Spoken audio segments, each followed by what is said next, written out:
ಮೊದಲಿಗೆ ಏನು ಅಂತಂದರೆ ಫಸ್ಟು ಈ ಘಟನೆ ನಡೀಬಾರ್ದಾಗಿತ್ತು. ಬಟ್ ಇಂಥ ಸಮಯದಲ್ಲಿ ವಿರೋಧ ಪಕ್ಷಗಳು ಯಾವತ್ತೂ ಜೊತೆಗೂಡಿ ಸಂತಾಪ ಸೂಚಿಸಬೇಕೇ ಹೊರತು ಇಂಥ ಈ ಸೂತಕದ ಛಾಯೆ ಸಂದರ್ಭದಲ್ಲಿ ರಾಜಕಾರಣ ಮಾಡೋಕ್ಕೆ ಹೋಗ್ಬಾರ್ದು. ಅದು ಮಾನವೀಯತೆ ಅಲ್ಲ. ಮೊದಲಿಗೆ ಏನು ಅಂತಂದರೆ ಯಾರಿಗೂ ಗೊತ್ತಿರಲ್ಲ ಹಿಂಗಾಗುತ್ತೆ ಅಂತ. ಬಟ್ ಎಷ್ಟೋ ಅಂತಂದರೆ ಯಾವುದೇ ಈಗ ತುಂಬ ನಿರೀಕ್ಷೆ ಇಟ್ಕೊಂಡಿದ್ರು, ಅದೊಂದು ಸಂಭ್ರಮಾಚರಣೆ. ಬಟ್ ಈಗಾಗುತ್ತೆ ಅಂತ ಯಾರಿಗೂ ಗೊತ್ತಿರಲಿಲ್ಲ. ಬಟ್ ಏನಾಗಿದೆ ಅಂತಂದರೆ ಈ ವಿಚಾರನ ರಾಜಕೀಯವಾಗಿ ಮಾರ್ಪಾಟು ಮಾಡೋದು ತುಂಬ ಅದರಂಥ ದೊಡ್ಡ ತಪ್ಪು ಯಾವುದೂ ಇಲ್ಲ, ಮಾಡಬಾರ್ದಂಗೆ.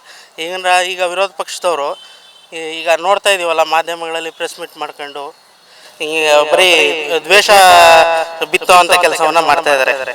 ಅದು ಮಾಡಬಾರ್ದು ಯಾವತ್ತು. ರಾಜಕೀಯ ಮಾಡಲಿ, ರಾಜಕೀಯವಾಗೇ ಮಾಡಬೇಕು. ಸತ್ತ ಹೆಣಗಳ ಮುಂದೆ ರಾಜಕೀಯ ಮಾಡಬಾರ್ದು. ಆಮೇಲೆ ಸೂತಕದ ಛಾಯೆ ಟೈಮಲ್ಲಿ ಈ ರಾಜಕೀಯನ ಮಾಡೋಕ್ಕೆ ಹೋಗ್ಬಾರ್ದು.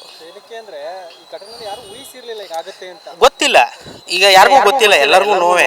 ಯಾಕೆಂತಂದರೆ ಅದು ಸಂಭ್ರಮಾಚರಣೆ ಆಗಬೇಕಾದ ದಿನ ಒಂಥರ ಅದು ಸೂತಕ ಆಯ್ತು. ಅದು ಎಲ್ಲ ಯಾರಿಗೂ ಗೊತ್ತಿರಲ್ಲ.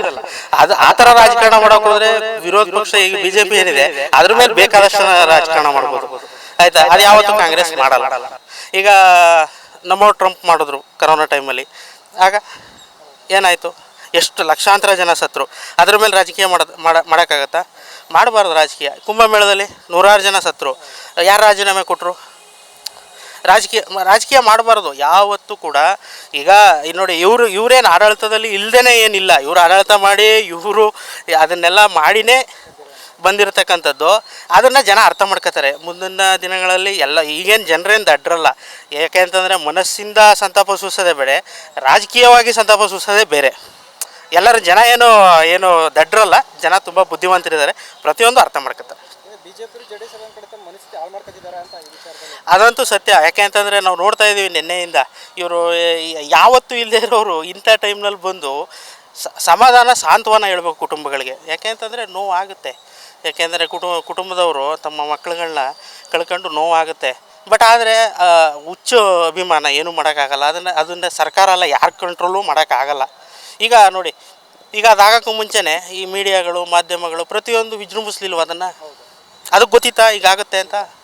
ಈಗ ಅವರೇ ರಿವರ್ಸು, ಅವರೇ ಅದು ತಗೋಬೇಕಾಗಿತ್ತು, ಪ್ರಿಕಾಷನ್ ತಗೋಬೇಕಾಗಿತ್ತು. ಪ್ರಿಕಾಷನ್ ತಗೊಂಡಿರ್ತಾರೆ. ಯಾಕೆಂದರೆ ಅವರು ವಿಧಾನಸೌಧದ ಹತ್ರ ಏನು ಮಾಡಿದ್ರು, ಅಲ್ಲೇನೂ ಘಟನೆ ನಡೆದಿಲ್ಲ, ಸ್ಟೇಡಿಯಮಲ್ಲಿ ನಡೆದಿರೋದು. ಅದಕ್ಕೆ ಮೊನ್ನೆ ಮುಖ್ಯಮಂತ್ರಿಗಳು ಅವ್ರ ಮೇಲೆ ಈಗ FIR ಹಾಕಕ್ಕೆ ಹೇಳಿದ್ದಾರೆ.